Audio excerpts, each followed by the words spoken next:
should you cut fat or build muscle first?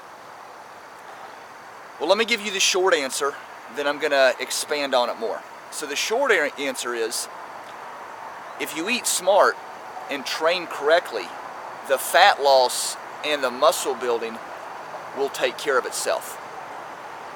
That's the short answer. All right, now let's unpack all that. So the first part of that is if you eat smart. All right, and the second half is if you train correctly. Let's focus on the eating. Now, a lot of people out there, in fact, I'd say probably 95 to 99% of people that are in the fat loss game, in the diet game, they think they're already eating correctly. All right, and that's why they're so baffled and confused and perplexed when they can't drop the body fat. Well, let me give you 4 things that your diet, that a correct diet, that a smart, correct, well-designed diet will do. Let me give you 4 earmarks. Number 1, you're not going to be hungry very often. You're going to be hungry less than 30 minutes a day. It's going to reduce hunger. Hunger is the diet killer, okay?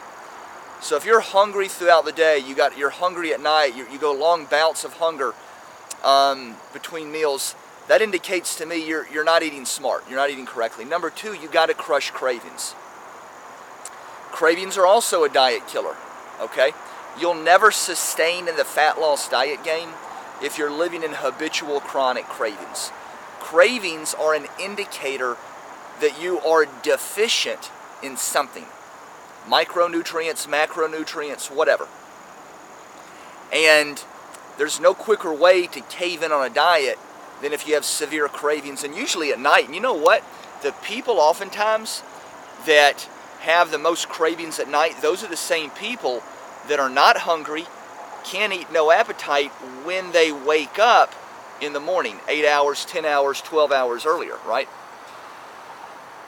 The third thing that a correct diet, that a smart diet would have to do is you're going to have to promote satiety between meals. And the way I define satiety is the ability for you to sustain between meals. In other words, if you're low energy, if you're starving, if you're getting brain fog and lethargic an hour after a meal or 2 hours after, then your meals aren't designed correctly. Okay, so your meal's got to carry you from one meal to the next. The third thing is, I think that was 3. The fourth thing is you got to promote energy. You got to have a high energy intake. You got to have, I shouldn't say high, you got to have sustainable energy levels. If your eating program is not providing you sustainable energy, if you're having dips during the day, if you're getting really sluggish, if you rely on a diet pill, a weight loss pill, if you rely on a Starbucks, a Red Bull, a Monster energy drink just to make it through the day, that indicates to me your diet is a train wreck and you're not eating correctly. So if you're if you're drinking a pre-workout formula, a fat loss pill, a Starbucks, a coffee cup every single day, more than once a day, an energy drink, you're not eating correctly. Your diet's not smart. It's not. And if you do those 4 things, then the 5th thing, which is the goal of every diet, is to boost your metabolism. So you do those 4 things correctly, and then and only then you have a chance to increase your metabolic rate. So that's what a smart diet is. If someone's eating smart, eating correctly, their diet's hitting on all those 4, really all those 5 points. Okay. Now let's move on to training correctly. Briefly, I'll unpack that.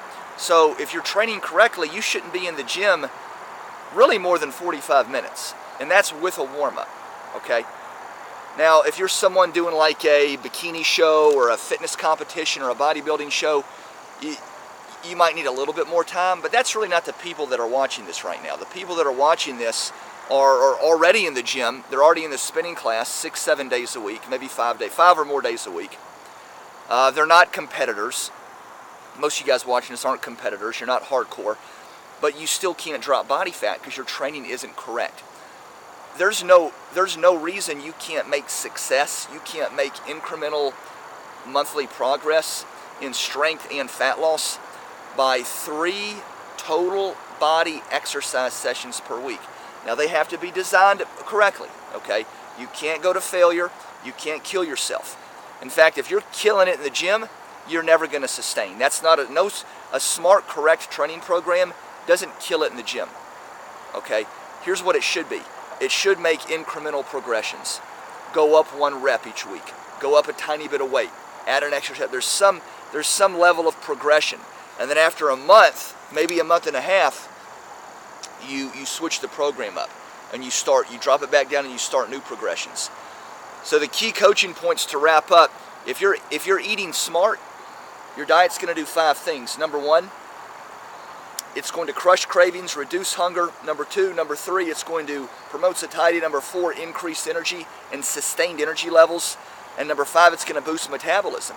And to recap, if you're training correctly, you're going to be making incremental increases in either 1 rep, 1 set, or weight for your exercises for 4 to 6 weeks, and you're going to switch it up. And you're not going to be in the gym more than 3 days a week. And you're certainly not going to be in the gym more than an hour at a time.